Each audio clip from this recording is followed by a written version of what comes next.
Vamos lá aproveitar, ó. Esse aí, ó, momento, vamos respirar fundo, né? Vamos orar, agradecer a Deus por esse momento. Pedir a Deus, né, uma ótima caminhada, que esteja no controle de tudo sempre. E nossos passos, nossos caminhos, nos livre de tudo aquilo possa nos trazer algum mal. Amém. Fique à vontade, quem tem uma voz aí, ó.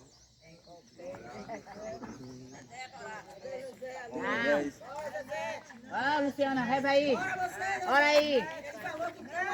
Ah!